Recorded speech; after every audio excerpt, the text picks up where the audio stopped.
to the sky.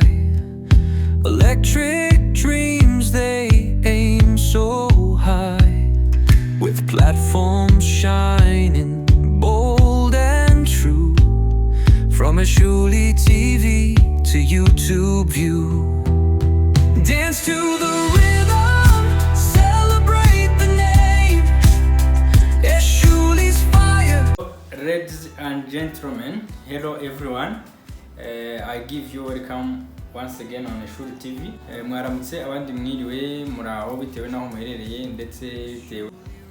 Today we are going to show you how to repair a TV which has a problem of broken. If you have a broken TV, don't reject it, don't take it as useless. Here I'm going to show you how to make it new or make it repaired. So follow step by step. Here we have two TVs. Here you see all of them are broken. So what I want to tell you here, I told you that there is two types of TV. One is frameless TV and this one is frame TV. So if you have them, this one is repaired, even this one. What you have to do is to change this broken and put new one. So follow step by step for this one which is a frame TV, and also for this which is a frameless.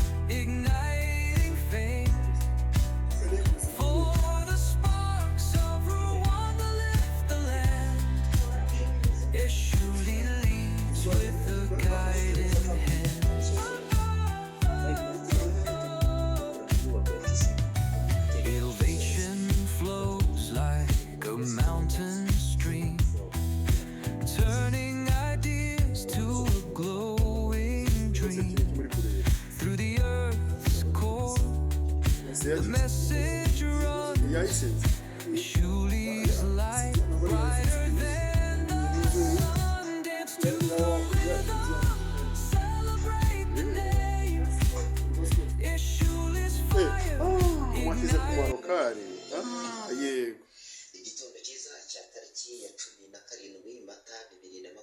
Karandisa turebe uzanga utubura ibisanzwe bitwapire remewe imfa yabo ndi kumwe n'abagenzi banjye.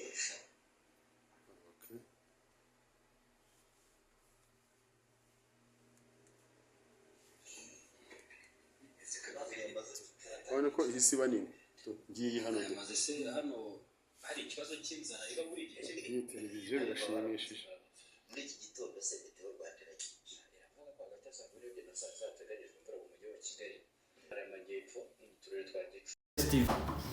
Ibifashwe n'udukari ni kimwe n'iyari irimo niyo tugiye gushyiramo, ugakuraho ishashi ibifite amashashi abiri. Urabona ni ugukuraho iyi shashi iri imbere. Iyi shashi impamvu tuyikuraho nyirizina ni uko nta munini, so urabona ko televiziyo yacu ibaye nzima. Ni ukuvuga ngo TV yacu ibaye nzima, aho kugira ngo ujugunye televiziyo, tugane tugushyiremo screen nshyashya bigende neza. Aha murabona ko televiziyo zose zibaye nzima, zirarangiye, ntabwo ari ibintu bigoye. Nawe niba ufite televiziyo ikaba yaramenetse ntuyijugunya, ahubwo uze tukugane.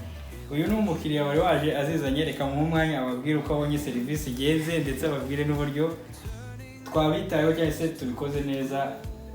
Watubwira urabona ibintu bigenze gute? Televiziyo zanjye zizanye mu kanya gatoya, ariko ntabwo nzi ko ziri bukire gutya. Ni nazanye zangiritse byatara, ariko nanjye birantunguye kubona azikoze mu kanya gatoya cyane. Nanjye birantunguye. Urakoze cyane. Reka tubabwire namwe mwese mufite televiziyo zaba zaramenetse zaba zaragize ibibazo bitandukanye, mutugane tubafashe.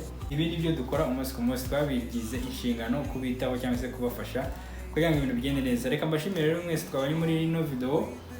Mbashishikarize gukora like, share ndetse na subscribe kugira ngo amasomo n'ibiganiro bijye bagira ku gihe. Wakoze cyane. Murakoze.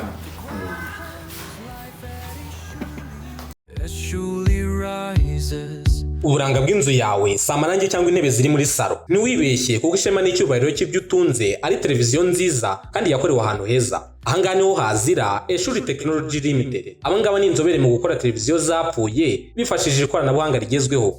Banacuruza kandi ibikoresho byose bya televiziyo, nta PS n'imwe wababurana. Ibuka kandi ko hari igihe ubuzima bukwereka amahirwe ariko si buri wese uyamenya.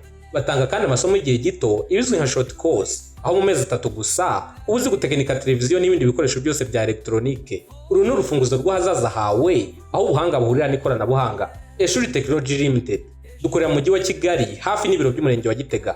Twandikire cyangwa duhamagare kuri 078 78 53 99 cyangwa 078 29 34 34 Eshuri Technology Limited, source of knowledge, engine of progress. Eshuri leads with a guiding hand.